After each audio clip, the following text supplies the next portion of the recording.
BRS MLC Kalvakuntla Kavitha Jagtial Navadurga ఆలయంలో ప్రత్యేక పూజలు చేశారు. కాంగ్రెస్ ప్రభుత్వం ఎన్నికల హామీలను అమలు చేయకుండా ప్రజలను మోసం చేస్తుందని కూడా కవిత ఆరోపించారు. అక్రమాలపై ప్రశ్నిస్తున్నామని తమ పార్టీ నేతలకు నోటీసులు ఇచ్చి వేధింపులకు గురిచేస్తున్నారని కూడా విమర్శించారు. కాళేశ్వరం కమిషన్ పేరుతో కేసీఆర్ గారిని విచారణ చేసిందని కూడా అన్నారు. ఈ రోజు కేటీఆర్ గారిని ఏసీబీ విచారిస్తోంది. తాము వేధింపులకు భయపడే వాళ్ళం కాదని కూడా అన్నారు. కేటీఆర్ విచారణ సందర్భంగా ఈ ప్రభుత్వం తెలంగాణ భవన్ కు తాళం వేయడం దుర్మార్గమని కూడా కవిత మండిపడ్డారు.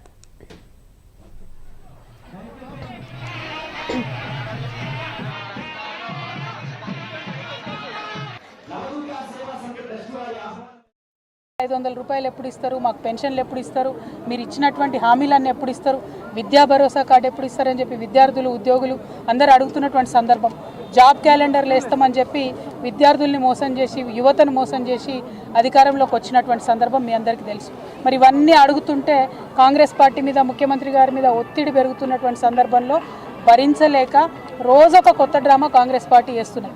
ఒకసారి కేసీఆర్ గారికి కాళేశ్వరం మీద నోటీసు, ఇంకొక రోజు హరీష్ రావు గారికి నోటీసు, ఇంకొక రోజు ఇంకొక సీనియర్ నాయకుడికి నోటీసు, ఇవాళ మరి కేటీఆర్ గారికి మరి నాకు తెలిసి ఇది 5వ 6వ నోటీసు ఇవ్వడం, ఒకటి నోటీసులు ఇచ్చిన ప్రతిసారి ప్రతి ఒక్కరు ఏదో ఒకటి మాట్లాడి మొత్తానికి ప్రజా సమస్యల నుంచి దృష్టి మరల్చాలే, వాళ్ళు పబ్బం గడుపుకోవాలని చూస్తున్నటువంటి సందర్భాన్ని మనం గమనిస్తున్నాం. నేను ఈ వైఖరిని తీవ్రంగా ఖండిస్తూ ఉన్నాను. మేము ఎప్పుడో చెప్పినాం, నోటీసులు ఇస్తే పోతాం, జవాబిస్తాం, మేమేం తప్పు చేసింది లేదని మా పార్టీ తరఫు నుండి మా నాయకులందరూ కూడా అన్ని సందర్భాల్లో కూడా చెప్పినటువంటి విషయం మీ అందరికీ తెలిసిందే. ₹500 ఎప్పుడు ఇస్తారు, మాకు పెన్షన్లు ఎప్పుడు ఇస్తారు, మీరు ఇచ్చినటువంటి హామీలన్నీ ఎప్పుడు ఇస్తారు.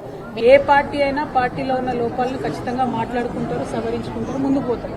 కానీ మా పార్టీలో ఉన్న ఏ ఒక్క నాయకుడి మీదకి అవతలోడు దాడికి వస్తే ఖచ్చితంగా మేమందరం ఒకరికొకరు అండగా నిలబడి కాపాడుకుంటాం. అందులో పెద్ద విశేషం ఏం లేదు. పార్టీలో ఉన్న కార్యకర్తల కోసం, వారి హక్కుల కోసం ఖచ్చితంగా మాట్లాడతాం. ఇంటర్నల్గా పార్టీలో జరగాల్సినటువంటి మార్పులు చేర్పులు జరగాలని కోరుకుంటే మనలో పెద్ద తప్పు లేదు. అది జరగకపోతే పార్టీలు ముందుకు పోవడం కూడా ఉండదు. కాబట్టి దీనికి ముడిపెట్టాల్సిన అవసరం లేదు. మా నాయకత్వం మీద విమర్శ చేసి పబ్బం గడుపుకొని రాజకీయంగా లబ్ధి పొందాలని కాంగ్రెస్ పార్టీ చూస్తే వారి ప్రయత్నాన్ని ఖచ్చితంగా వమ్ము చేస్తాం.